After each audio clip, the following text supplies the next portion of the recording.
आदमी का नाम है उस ट्रस्ट में, एक भी आदमी पिछड़े समाज से नहीं है, एक भी यादव मेहता मंडल मुसहर चमार नहीं है।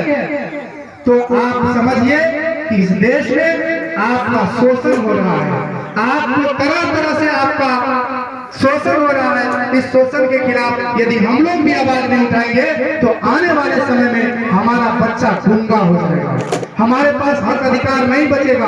एक समय था, आप लोग बहुत दिन की बात नहीं है, जब 50 साल 60 साल पहले की, जब हम लोग इस सड़क से चलते थे, शूद्र समाज के लोग, उसके गले में हड्डी होती थी, पीछे झाड़ू बंधा होता था। बाबा साहब डॉक्टर अम्बेडकर जो संविधान लिखा, उन्होंने देखा कि एक तालाब में पशु पानी पी सकता था, लेकिन आदमी पानी नहीं पी सकता था। इसके लिए आंदोलन करने का काम बाबा साहब ने किया। तो आप लोगों को वो दिन, जो दिन हम आप लोगों ने बाबू साहब के दरवाजे पर जाते होंगे, आप लोग चप्पल खोल करके जाना पड़ता था, कुर्सी पर बैठने की आजादी नहीं थी। वो क्रांति आई है तो वो क्रांति कलम से आई है। और ज्योतिबा फुले ने ब्राह्मण के बारे में कहा था कि ये ब्राह्मण लोग कलम कसाई है, ये कलम के मार से धर्म में ऐसा ऐसा चीज लिख दिया कि हम लोग अंधा होते चले गए। धर्म की बातों पर एक भी कोई आदमी यदि प्रश्न करता है तो उसको नास्तिक घोषित कर दिया जाता है। धर्म में भी सुधार होना चाहिए। विज्ञान का यदि कोई थ्योरी गलत है तो उसका थ्योरी में सुधार होता है, लेकिन धर्म में यदि कोई श्लोक है, यदि आप कहिए ये श्लोक गलत है, तो पंडित लोग और धर्म को जो मानने वाले लोग जो अंधविश्वास में पड़े हैं, पाखंडवाद में पड़े हैं, ये लोग उसको नास्तिक करार देते हैं। अभी आप धर्म में रामायण में एक पंक्ति है, आप लोग कहिए कहां तक वो सत्य है? पूजिए विप्र शील गुण हीना, पूजिए शूद्र शील गुण प्रवीणा। मतलब तुलसीदास लिखते हैं कि यदि शूद्र में, छोटा जाति में पढ़ा लिखा भी है, विद्वान भी है, तो उसकी पूजा नहीं होनी चाहिए। यदि पंडित में अंधा भी है, बहरा भी है, लंगड़ा भी है, जात से है ब्राह्मण, तो उसकी पूजा होनी चाहिए। आप बताइए, पूजा गुण का होना चाहिए या जात का पूजा होना चाहिए? लोग सब आज रविदास जात के चमार के पूजा हो रहा है ना, कबीर का पूजा हो रहा है ना, ये जन जागृति का परिणाम है। आप लोगों से, आप समाज के लोग जो पढ़े लिखे हैं या वयोवृद्ध हैं, आप लोगों ने भी बहुत लंबी लड़ाई है, 1 महीना की लड़ाई को 3 दिन पर लाके छोड़ा है। अब हम लोगों के कंधे पर ये लड़ाई की बात है कि 3 दिन को भी घसीट करके, 1 दिन पर और 1 दिन को भी घसीट करके इस समाज को अंधविश्वास, पाखंडवाद से मुक्त कर देना है। लोगों को शिक्षा और संस्कृति से जोड़ना है। आज तलवारबाजी की बात होती है, हमारे बच्चे को कांवड़ ढोने के लिए लगाया जाता है, हमारे बच्चे को तलवार हाथ में देकर के कहा जाता है जय श्री राम कहो, लेकिन कलम और किताब देकर के आज तक किसी नेता ने नहीं कहा कि तुम पढ़ाई शुरू करो। क्योंकि हमारा शिक्षा शेरनी का दूध है, जो जितना पिएगा वो उतना दहाड़ेगा। Education is the best way of success, without education we can not do anything else. So education is the main difference for us. अगर आप चाहते हैं कि आप और हमारा बच्चा और हमारा भविष्य सुधरे, इसके लिए इस तरह की मृत्यु भोज जैसी जो कुप्रथा है, कलंक की प्रथा है, कोड की खाद है समाज पर, इस समाज से अलग होना चाहिए। बहुत लोग कहते हैं कि बाबू अब वो समय नहीं रहा, जबरदस्ती नहीं होता है, मन ही मन बहुत जबरदस्ती होता है। जब घर के लोग जिसके यहाँ मृत्यु भोज होती है, वो यदि कहता है 2 घर को ही लेकर हम चाहते हैं कि आप भोज नहीं करेंगे, सामर्थ्य नहीं है, तो वहाँ के जो होशियार लोग हैं, मैं तो उन लोगों को होशियार या बेवकूफ समझूंगा, वो लोग कहते हैं कि 2 घर तो ले लिया, 2 को और ले लो, और फिर वहाँ खिल्ली उड़ाने लगता है, औकात से जोड़ देता है कि औकात नहीं है, ये नहीं है, वो नहीं है। और आप समझिए, आपको औकात था, आपने भोज कर दिया, आपके जो पड़ोसी है उसको औकात नहीं है, उसको कितना गिलानी होगा जब उनका माँ बाप मरेगा कि आपका भोज खाया है। आपके बगल में बहुत बड़ा सेंट लाइट साउंड लगा हुआ था, और उनके घर में जब बच्चा, उनके घर में परिजन मरे हैं तो उनके घर में खर्च नहीं। दूसरी बात, एक बार हम लोग मानव है, जानवर तो है नहीं। इस समाज की देखिए कैसी व्यवस्था है, आदमी को जानवर कह दीजिए तो खराब लगता है, लेकिन वही आदमी को शेर कहिए तो लोग खुश होते हैं, जबकि शेर भी एक जानवर है। तो समझने का फर्क है। तो आप समझिए, जानवर को देखिए, गाय को देखिए, भैंस आपके दरवाजे दरवाजे पर आती है। भैंस का जो साथी होता है, गाय का जो साथी होता है, जिसको एक ही माद में खिलाते हैं, उनका जब कोई साथी बिछुड़ जाता है, यदि आप बेच देते हैं उसको, तो उसके आंख में आंसू रहता है कि खुश हो जाता है? बिछुड़ जाता है तो आंसू। यदि उसका कोई बच्चा या उसका कोई परिजन मर जाता है तो आप समझिए 2-4 दिन तक घास नहीं खाती है, उठकर खड़ा नहीं होती है। ये जानवर का पहचान है। और आदमी का क्या पहचान है? मरा, घर लाश नहीं, घर में ही लाश है। गांव के जयचंद लोग, विजयचंद लोग, रायचंद लोग आ गए, पूछने लगे अब जो हो गया तो हो ही गया। तो बाबू घनश्याम अब ये कहो कितना लोग को हकार था? बाबू ये कहो घाकार तो अब चला गया कोई दिन के, अब कहो हलवाई कौन करना? अब इतना है, अभी समय तो है ही, भोज कितना दूर करो, किससे पैसा लेना है, कितना मिठाई करना है, लाश घर में है। और जानवर की स्थिति देखिए, एक जानवर बीमार होता है तो दूसरा जानवर को दर्द होता है। एक जानवर यदि शरीर छोड़ देता है तो दूसरे जानवर को इतना दर्द होता है कि वो अन्न पानी का त्याग कर देता है। कई जगह मैं देखा हूँ कि यदि जानवर का परिजन बिछुड़ जाता है तो उसके शौक में वो भी शरीर छोड़ देता है। लेकिन ये मानव कितना कठोर बन गया है। एक आदमी का शरीर, उसका चिता उसके घर में है और तरह तरह की बातें शुरू हो जाती है। इस कहानी से मैं बताऊंगा, एक दुकान था, उस दुकान पर लिखा था, मिठाई की दुकान थी, दुकानदार ने एक बोर्ड बनाया और उस बोर्ड पर लिखा था यहाँ शुद्ध देसी घी की मिठाई मिलती है। एक रायचंद आ गए, रायचंद ने कहा कि यहाँ जब देसी घी का मिठाई मिलती है तो यहाँ केवल लिख दो कि शुद्ध घी की मिठाई मिलती है, देसी क्या जरूरत है, विदेशी भी घी होती है, डंडा से रिफाइन से बनाते हो। तो बोला नहीं घी का, तो बोला कि इसको शुद्ध को मिटा दो। तो उसने क्या किया, शुद्ध को मिटा दिया। बोर्ड पर लिखा था यहाँ घी की मिठाई मिलती है। उधर से कोई रायचंद आ गया, उन्होंने कहा क्या तुम डंडा में भी मिठाई बनाते हो, जब घी में बनाते हो घी लिखने क्या जरूरत है? तो घी को भी काटता है। तीसरा रायचंद आ गया, कहा यहाँ जब मिठाई मिलती है तो बोर्ड लगाने की क्या जरूरत है, मिठाई है ही, लिख दो यहाँ मिलता है, नीचे मिठाई है, लोग समझ जाएगा। यहाँ चाय थोड़ी मिलती है, पान थोड़ी मिलती है, मिठाई है ही, शीशा से दिख रहा है। तो उसने मिठाई को भी कटा दिया। तीसरा चौथा रायचंद आया, उसने कहा जब यहाँ मिठाई मिलती है तो बोर्ड लगाने की क्या जरूरत है, यहाँ को क्या वहाँ भी मिठाई मिलती है, वहाँ तो चाय की दुकान है, आगे पान की दुकान है, आपकी तो मिठाई की दुकान है। तो उसने यहाँ को भी मिटा दिया। तो लिखा था केवल मिलता है, तो बोला मिलता है ही, तो मिलता को भी काट दिया। तो लिखा बोर्ड पे केवल है, जब बोला है ही तो लिखने की क्या जरूरत है को भी बेचारा मिटा दिया। अंत में एक रायचंद आया, कहा बोर्ड जब टंगा हुआ है तो खाली क्यों, इस पर कुछ लिखो। तो समाज में बहुत तरह के लोग, और अंत में आया, उसने कहा तो लिखा था तो मिटाया क्यों? तो आपको बहुत तरह के लोग बहुत तरह की राय देने आएंगे, लेकिन समाज में क्या होना चाहिए, समाज का कैसे सुधार होगा, आप बताइए। शिक्षा के अलावा समाज में सुधार का कोई रास्ता बचा है क्या? बचा है? जमीन जगह से पहले बड़े बड़े बाबू लोग थे, नहीं भी पढ़ते थे तो 10 बीघा 50 बीघा जमीन का चलता था। आज किसी के पास वो जागीरी नहीं रही है। यदि आपका बच्चा नहीं पढ़ेगा तो पंजाब दिल्ली के अलावा कोई रास्ता नहीं है। इसलिए हम समाज के लोगों से आग्रह करेंगे, हाथ जोड़ेंगे कि आप एक रोटी कम खाइए, इतना बड़ा पंडाल लगाए, इससे कम पंडाल लगाइए, वही पैसा।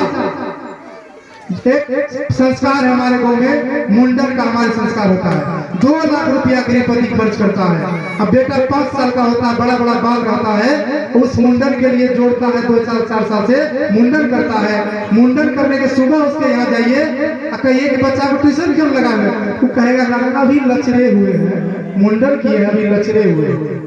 और उस बच्चा का पढ़ने का उम्र 5 साल 6 साल 7 साल का है, अच्छा स्कूल में नहीं देता है। आप ध्यान दीजिए, यदि वो 2 लाख रुपया जो उसके मुंडन में खर्च किया गया, यदि उसको बैंक में जमा कर दिया जाता उस बच्चे के नाम से, तो उस ब्याज से बच्चा आपका हॉस्टल में रह के पढ़ता, वो मजिस्ट्रेट ऑफिसर बनता, आपकी जो समस्या है उसका भी समस्या का भी समाधान करता। इसलिए समाज के लोगों, शिक्षा के अलावा कोई दूसरा रास्ता नहीं है। इसलिए शिक्षा का रास्ता, आप क्या कर रहे हैं, किसकी पूजा कर रहे हैं, डजंट मैटर।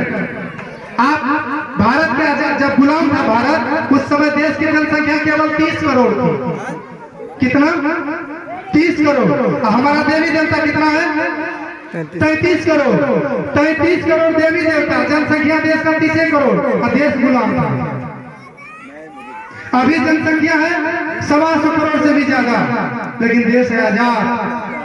कोई सतयुग कोई कलयुग त्रेता कुछ नहीं हुआ। विज्ञान कहती है कि मानव का क्रमिक विकास हुआ है और ये कलम युग है, कलयुग नहीं है। अब कलम युग है, सब लोग पढ़ने लिखे लगे हैं। पंडित लोगों को मुंह पे लोग जवाब देते हैं, पंडित लोग के पास जाते हैं लोग दीन करने के लिए, दीन को ही जाते हैं। पंडित जी शादी का दिन कब है, कहता दिन नहीं है। कितना मन बना रहा आपको, दीन कोई करा दिन नहीं है और आप मान जाते हैं।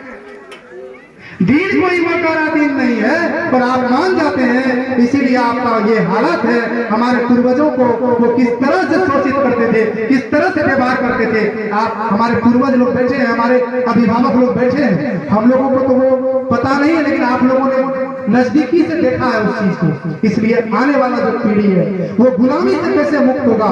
और आप कहेंगे कि अकेले आपके कहने से नहीं होगा, मेरे कहने से भी नहीं होगा, अगर आप लोगों का सहयोग मिलेगा। गरज कर कहता हूँ, गगन झुका दूंगा। आपका और हमारा सहयोग मिला तो एक नया इतिहास पैदा कर दूंगा। वो इतिहास जब तक शिक्षा शेरनी का दूध है। आज जब शिक्षा आई है तो देखे हैं, जब से देश आजाद हुआ कोई नया देवी देवता बना है, कोई नया देवी देवता बना है। उसके बाद बना है डॉक्टर अम्बेडकर, बना है डॉक्टर लोहिया।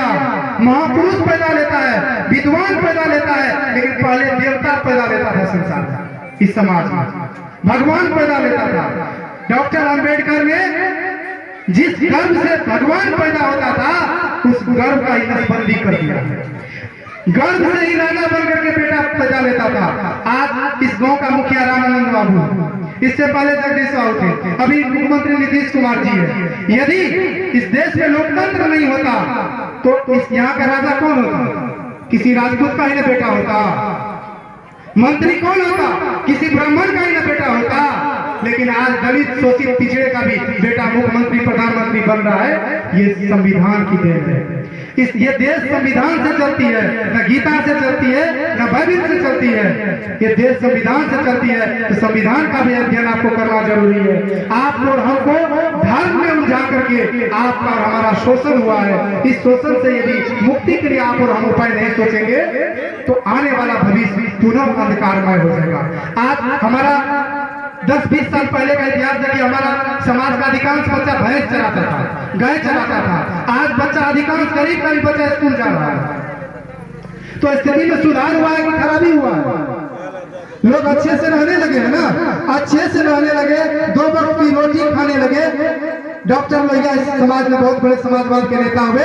उन्होंने कहा था गरज करके कि सरसों पाने बांधी गांठ, पिछड़ा पावे 100 में 60, राष्ट्रपति का बेटा हो या हो भंगी का संतान, सबको मिले शिक्षा एक समान। 2 बात है मोटी मोटी, सबको शिक्षा सबको रोटी।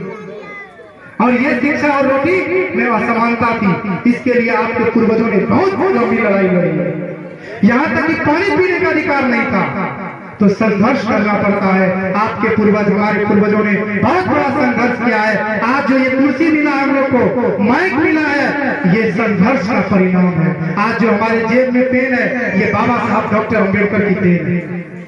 आज जो हमारे समाज के बच्चे टाई पहनता है, ये बाबा साहब डॉक्टर अम्बेडकर का कमाई है। आज जो हम लोग पैर पर चढ़ते हैं, ये बाबा साहब डॉक्टर अम्बेडकर का उपकार है। इसलिए इस तरह की व्यवस्था में हम लोग इसीलिए आए हैं, आपको जगाने के लिए। हमारा समाज नाग की तरह सोया हुआ है, और नाग जब बहुत देर सोता है तो भयानक भी बहुत होता है। इस बात को इस समाज में बहुत बड़े चिंतक हुए पेरियार ललई सिंह यादव। हम लोग यादव समाज से हैं, कृष्ण को तो जानते हैं, अपने आप को गर्वान्वित भी महसूस करते हैं, कृष्ण के वंशज हैं। लेकिन पेरियार के वंशज है हम लोग, पेरियार ललई सिंह यादव के वंशज है। पेरियार ललई सिंह यादव ने इस रामायण पर केस किया, 1978 में केस किया था। और केस जब जिला कोर्ट में गया था, ब्राह्मणों को मिर्ची की तरह लगी, ब्राह्मण लोग उसके खिलाफ गया। केस की जब हेयरिंग हुआ तो जिला कोर्ट में ये हार गए, पुनः इन्होंने हाई कोर्ट में किया, हाई कोर्ट में हार गए। लेकिन सुप्रीम कोर्ट ने कहा कि रामायण काल्पनिक है, और पेरियार ललई सिंह यादव की जीत हुई। उन्होंने एक किताब लिखा सच्ची रामायण। उस रामायण में आपको पता चलेगा कि हमारे पूर्वजों की क्या दशा है। वो गाथा थी। और पेरियार लड़ई सिंह यादव ने कहा है अपने शब्दों में, बलिदान नसीम का होते सुना बकरे बलिवेदी पर लाए गए। बलिदान नसीम का होते सुना बकरे बलिवेदी पर लाए गए। न काटे गए टेढ़े पादप सीधों पे आर चलाए गए। बलहीन का बाल बलवान का बाल न बांका भया, बलहीन सदा कर पाएगा। हमारे समाज के साथ हर समय से धोखा हुआ। आज जब कलम आया है, हम लोग जब आंख में आंख मिला करके उच्च जाति से बात करने लगे हैं, तो उच्च जाति के लोग कहते हैं ये कलयुग आ गया। ये कलयुग नहीं साथियों, ये कलम युग है। और कलम की ये ताकत है कि सबके पास समता समानता पर आधारित है। आज ये देश के संविधान सबको बराबर मानती है, चाहे राष्ट्रपति का बेटा हो या समान गरीब लोगों का बेटा हो, सभी लोग चुनाव लड़ सकता है। किसी पर बैन है क्या? है। यदि आप चाहें कि राष्ट्रपति का चुनाव लड़ना है, मई जून में चुनाव होगा राष्ट्रपति का, जून में चुनाव होगा, तो यदि हमको मन हो कि हम राष्ट्रपति का चुनाव लड़े, यदि हमारी योग्यता है, उम्र है, तो क्या हमको कोई रोक देगा?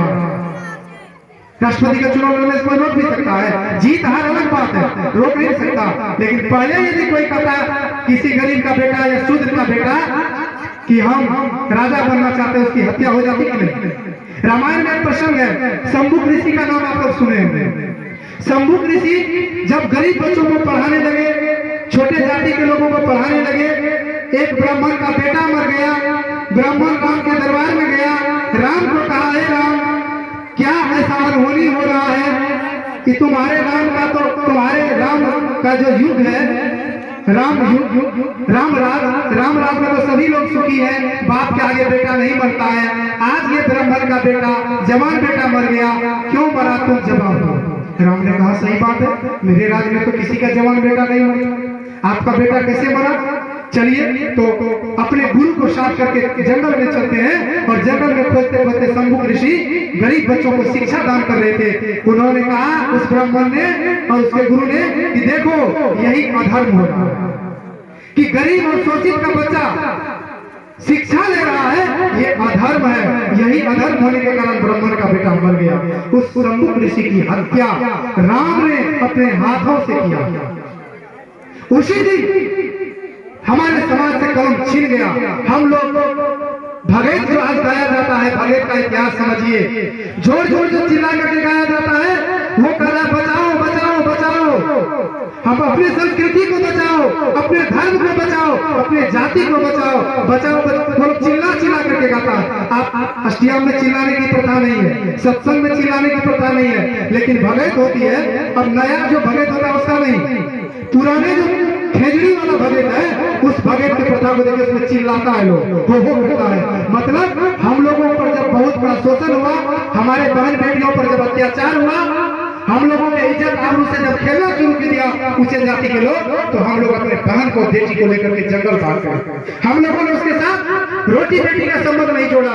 हम लोग अपने बच्चे को लेकर के, बहन को लेकर के, इज्जत अस्मिता को लेकर जंगल चले गए। आज भी देखिएगा चमार मुसर का घर बस्ती में नहीं है, बस्ती से दूर है। डोम का घर बस्ती से दूर है, वो जंगल में बसा है। और आप और हम जो आज भैंस के पीछे है, गाय के पीछे है, यही संस्कृति को बचाने के कारण है। इसलिए आपको नया इतिहास, अपना इतिहास समझना होगा। बाबा साहब डॉक्टर अम्बेडकर ने कहा था, गुलाम को गुलामी का एहसास करा दो, वो अपना गुलामी का जंजीर स्वयं तोड़ दे। आज हम लोग को गुलामी का महसूस नहीं हो रहा। जो बेड़ी लगी हुई है गुलामी की, वो सोना का बेड़ी है, देखते हैं तो बहुत अच्छा लगता है। तो सोना की बेड़ी हो या लोहा की, आखिर बेड़ी तो बेड़ी है। आप कहिएगा कौन सा बेड़ी, कौन सी गुलामी? बच्चा पहला हम और आप करते हैं, नाम उसका कौन रखता है? घर हम बनाते हैं। इस घर में किस दिन घुसेंगे ये पूछने के लिए किससे जाते हैं? राजेश्वरी जाते हैं कि जमीन का चलता है? मुंडन बच्चा का होगा, 2 लाख का इंतजाम हम किया कि पंडित जी किया? लेकिन पूछेंगे किससे? अच्छा, समाज में इज्जत कैसे होता है? किसी के यहाँ जब भोज होता है तो मर्द को पूछने जाते हैं, गाँव में जब विद्वान लोग उसको पूछने जाते हैं तो उसका इज्जत देना हुआ ना। तो हम लोग जब पंडित के यहाँ जाते हैं तो उसका अपमान करने जाते हैं कि सम्मान करने जाते हैं। तो आप यदि विषधर को दूध पिलाएंगे तो केचुए कटिए में कौन फंसाएंगे? तो आप दुश्मन को दोस्त समझ रहे हैं और दोस्त को दुश्मन समझ रहे हैं। जो आपको आप यहाँ समाज में भी इस मृत्यु को श्रद्धांजलि सभा में बहुत लोग बैठे हैं, बहुत जाति के भी लोग होंगे, कोई मुसर भी होगा, कोई चमार भी होगा, कोई मेहता भी होगा, कोई यादव भी होगा, कोई मंडल भी होगा, कोई सूरी भी होगा, सैनी भी होगा। तो आप लोग सब कहिए, आप लोग का डी किस चीज का, किस चीज का डी है? नाक का, सबका डी नाक का है। मेहता समाज के भी लोग का, यादव समाज के भी लोग का, मंडल समाज के भी लोग का, ठाकुर समाज के भी लोग का। अच्छा, किसी पंडित जी लोग को पूछे हैं आपका डी कौन चीज का है? पूछे कभी या जानते होंगे? क्या दादाजी जानते हैं कि नहीं? तो पंडित जी का डी होता है गरुड़ का।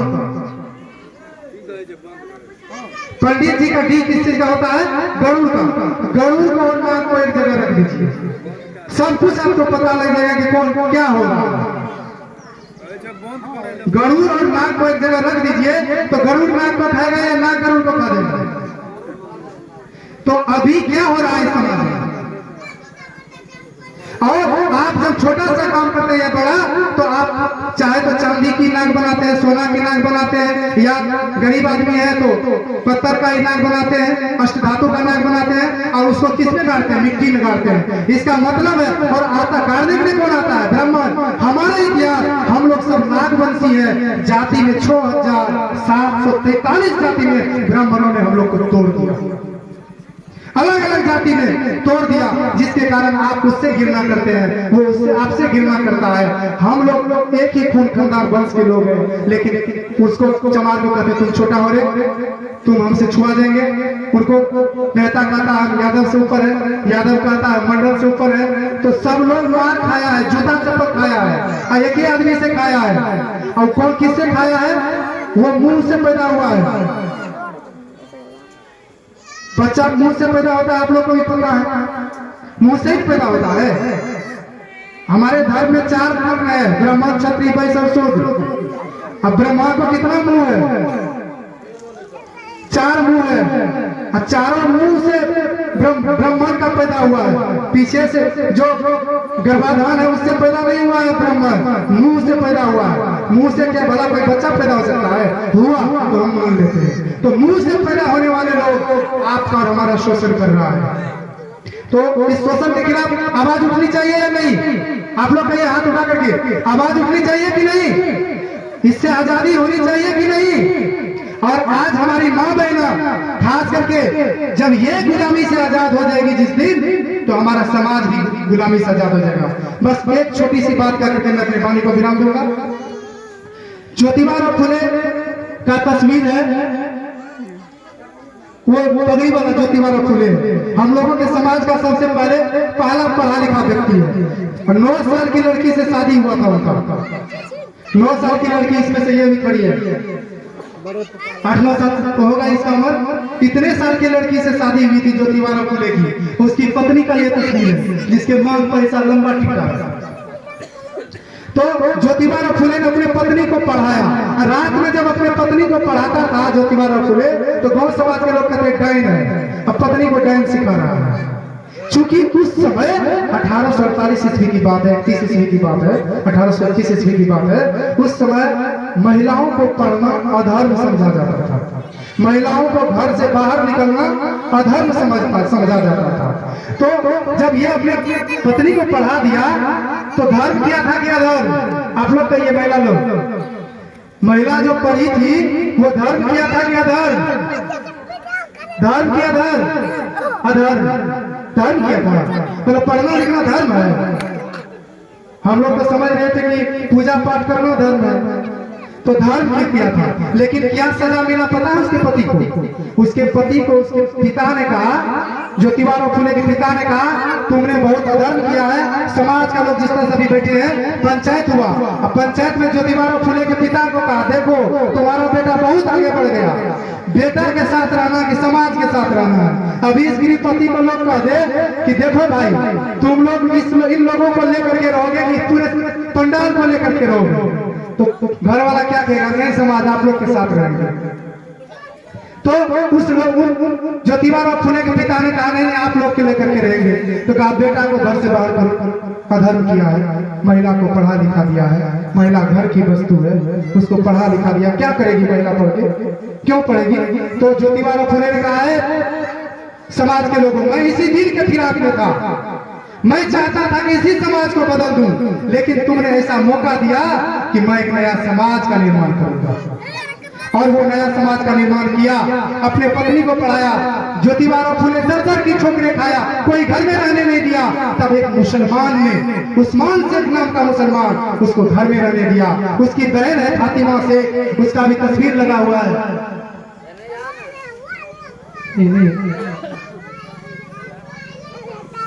हाँ, उसके बगल में ही है, फातिमा शेख की तस्वीर है। उसको चूंकि पढ़ाने वाले जो लोग हैं, हम लोग अभी पढ़े लिखे हैं, लॉकडाउन लग गया था, स्कूल चलाते हैं, यदि काम नहीं मिलेगा तो ट्यूशन पढ़ के, ट्यूशन ही पढ़ा करके अपना धंधा करेंगे या लेबर चेक करने चले जाएंगे, नहीं होगा हम लोग से काम। तो वो ट्यूशन करने लगे, इसकी बहन को ही पढ़ा दिया, एक अधर्म वहां भी कर दिया, तो वहां से भी उनको निकाल दिया गया। लेकिन जो हिम्मत वाले लोग होते हैं चंद लोगों से नहीं डरते, और उन्होंने चंद लोगों से नहीं डरते हैं, आगे चंद लोगों से नहीं डरते हैं। और उन्होंने क्या किया,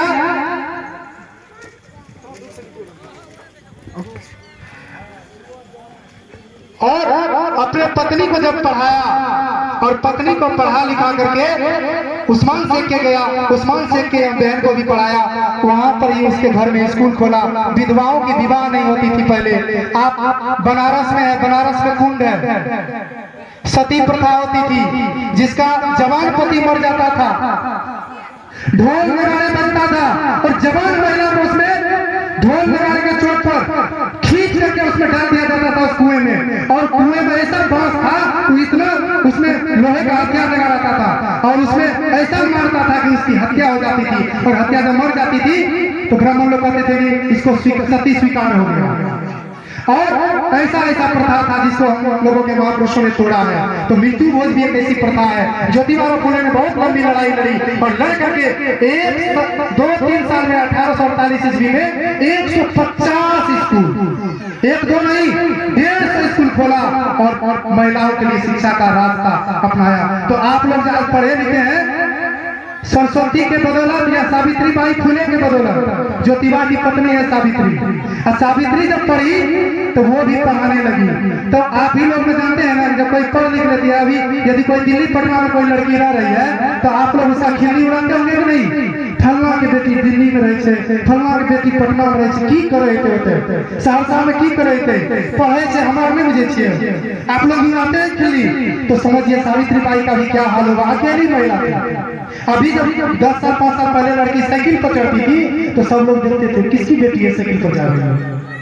5 साल पहले मोटरसाइकिल से लड़की जाती थी तो लोग निहार करके देखते किसकी बेटी है साइकिल से जा रही है। लेकिन आज कोई फर्क पड़ता है क्या?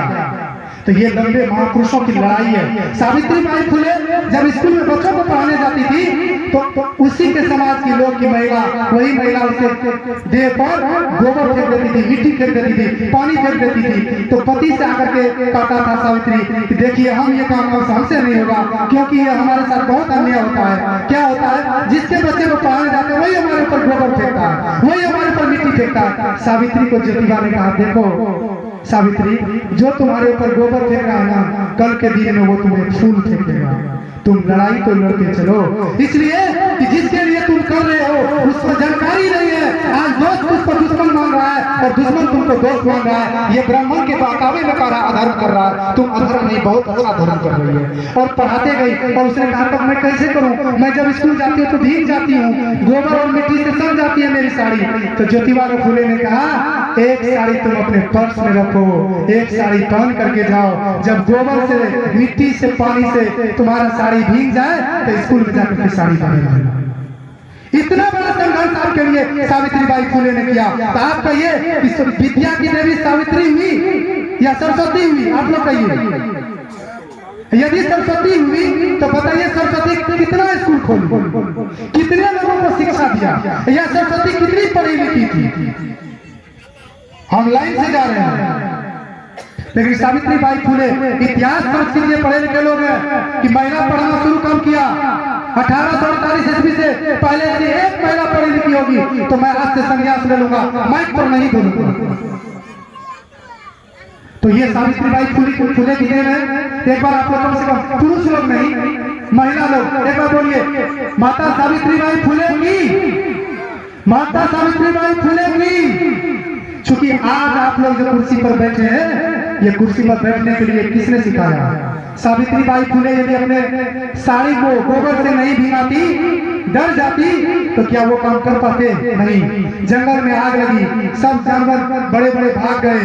एक पक्षी था, छोटा चिड़िया, वो भागा नहीं, चोंच में पानी भरता था, जंगल में आग को बुझाने का काम करता था। सब हाथी कहा रहे, हम लोग बैठे हैं, इतना बड़ा जंगल में आग लगा है, चोंच से पानी से क्या जंगल की आग बुझ जाएगी? तो उस पक्षी ने कहा, भले इस जंगल की आग हमारे इस चोंच की पानी से बुझे या ना बुझे, लेकिन जंगल का जब इतिहास लिखा जाएगा तो इस बात को अवश्य लिखा जाएगा कि इसमें आग लगाने वाले कौन थे और आग को बुझाने वाले कौन थे। तो भले हमारे कहने से मृत्यु भोज खत्म हो या नहीं हो, हमारे कहने से आप अपने बच्चे को स्कूल भेजे या ना भेजे, लेकिन कल का जो इतिहास लिखा जाएगा तो इतिहास आपको रावण कहेगा, आपको अहिंसात्मक गति में जोड़ेगा, और हम लोगों का नाम संघर्ष गति होगा। चाहे संघर्ष में हो या नहीं हो, इस बात की कोई फक्र नहीं। स्वर्ग मिले या ना मिले, इस बात की कोई फक्र नहीं। ये धरती कैसे स्वर्ग बने, हम लोग को इस बात की चिंता है। इसी बातों के साथ हम मृत आत्मा जो है वो जहां भी है, वो तभी खुश होगा जब इनके परिवार में सब लोग खुश हो। यदि ये कर्ज के तले दब जाएंगे तो वो वहां जहाँ होगा बहुत खुश होगा।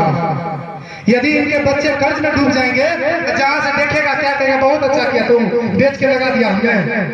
जब वो जिंदा था, अब उसके बेटा से 50 रुपया मांगने आ पाते होंगे चंदा, तो मोने मोने बुझता होगा 50 नहीं 21 रुपया दो, 11 रुपया। आज वो कहता होगा कि 10,000 खर्चा तो 50,000 कर दो।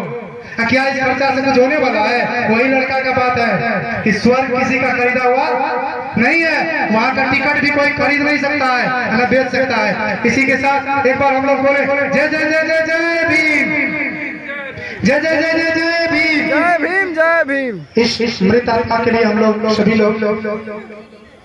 सभी लोग खड़े होकर के 2 मिनट उनके लिए मौन रखें, और उसके बाद पुष्पांजलि करके इस कार्यक्रम को खत्म करेंगे।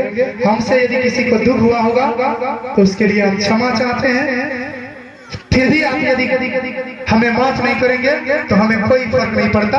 रास्ते में आप हमको गोली मार दीजिएगा, मुझे गोली पर सत्य बलिवेदी पर बलिदान होने के लिए हम लोग तैयार हैं। समाज के लिए यदि गोली कुर्बानी पर चढ़ना पड़े तो छाती हम लोगों का बहुत आगे है, जान हथेली पर लेकर चलते हैं, इसलिए कि जिसका विरोध करते हैं वो बहुत ताकतवर है, हम लोग भी जानते हैं। तो ताकतवर है तो क्या हम लोग लड़ाई छोड़ दें?